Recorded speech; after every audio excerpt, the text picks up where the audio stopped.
Today, we are looking at a song by my hometown boy, John Mark McMillan. It's called Juggernaut.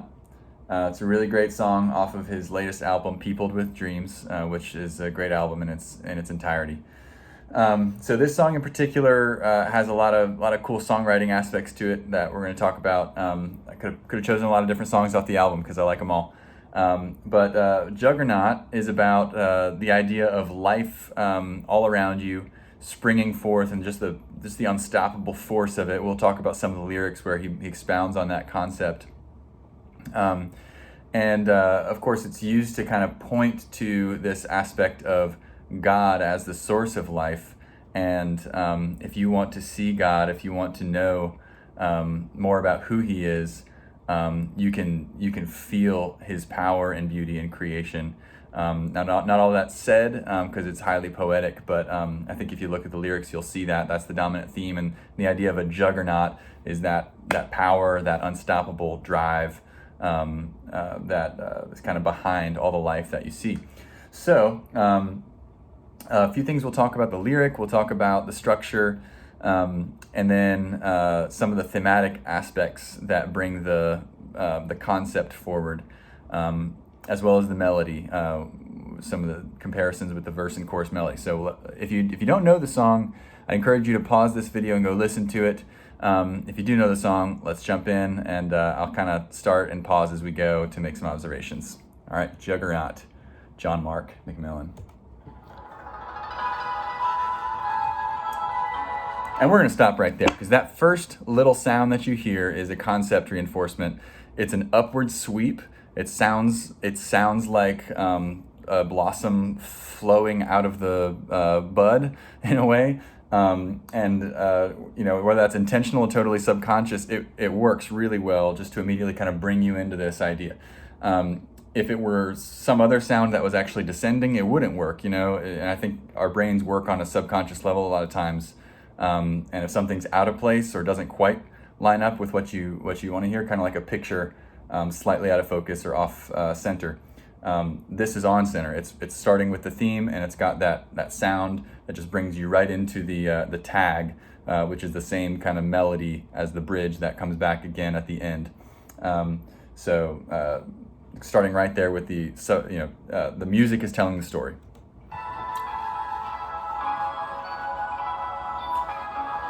If you listen closely behind that theme as it plays, there's some ambient sounds. It sounds like nature. I'm not sure if that's synthetic or an actual recording of nature, crickets chirping or things like that. But again, it's bringing you into an environment before you even know that you're there. You're feeling it.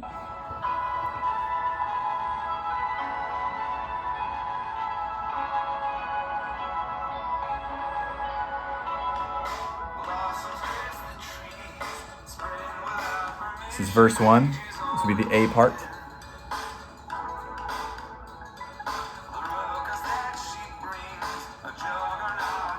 The word juggernaut only appears in the verses, which is an interesting observation.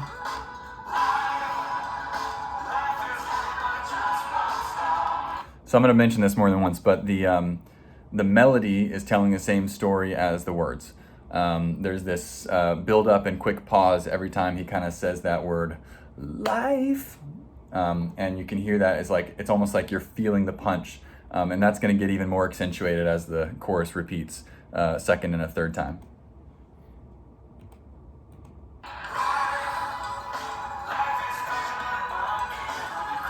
Life is fragile, but it won't give up. Listen to the voice of your maker now.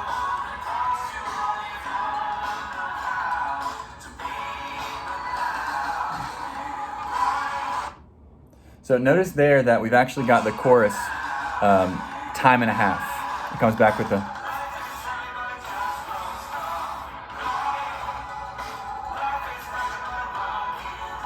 That's it, and then it doesn't go into the second part.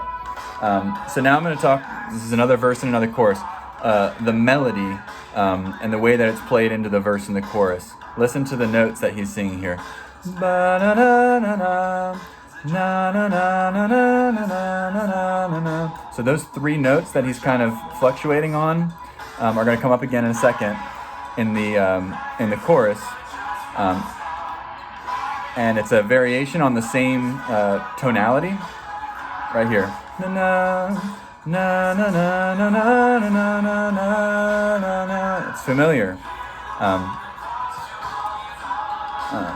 A lot of writers have a hard time matching their chorus to the verse. It's a really critical thing for a listener to kind of feel that melodic, either high contrast or high similarity or something that just complements. It's a complementary melody, and the way that this chorus in particular is written, it matches the verse so well. In part because it's got that thematic same. It's kind of almost inverted. Write the verse to kind of match that piece of the chorus. So for other writers, sometimes if you're struggling with, I've got an awesome chorus and I just don't want to mess it up with a bad verse, that's a tactic you can use. You can look at some of the ways that the melody moves. Maybe if you're making a leap from note to another note, you could do that leap in reverse, or work that same leap into the melody when you write the other part to complement it.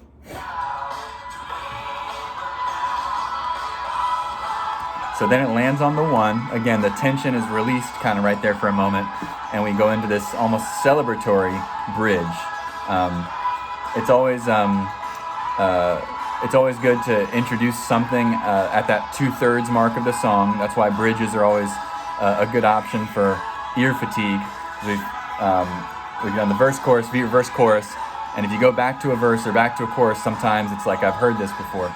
But now we've just ushered in this new movement. And it feels right because you heard it at the beginning, and it feels like after we've sung about this much life around us, we can celebrate that in the moment.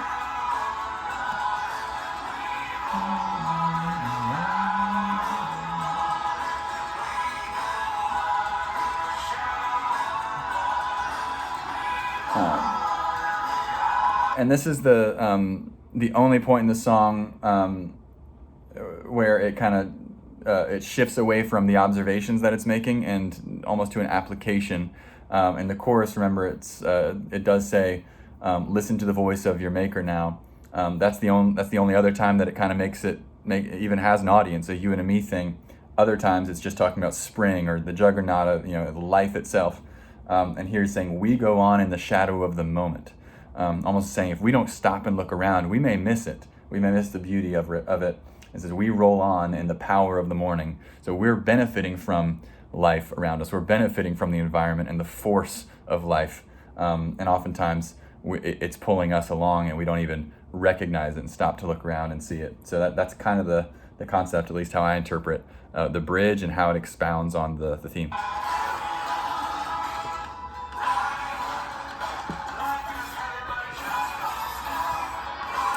So that's probably my favorite moment of the song, because we've already kind of had the accents, and now it's like just tripled the power behind them.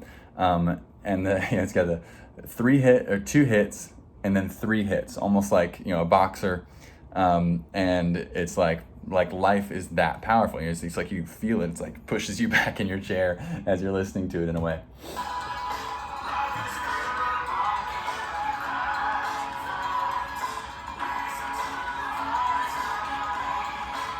You can feel it filled out. The sound is now as big as it's been.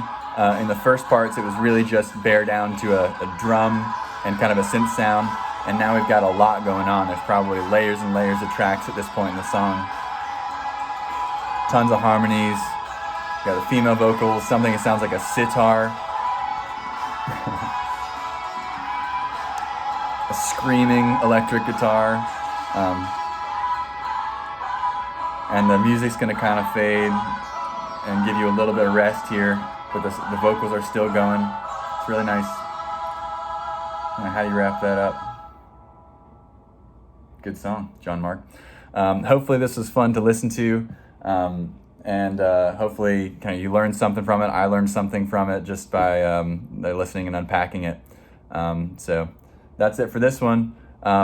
Comment anything that you liked about the observations, or if you have additional things that I missed on the song, that would be cool to hear. Also would love your suggestions on another song to do or another artist you'd like to hear a songwriting analysis on.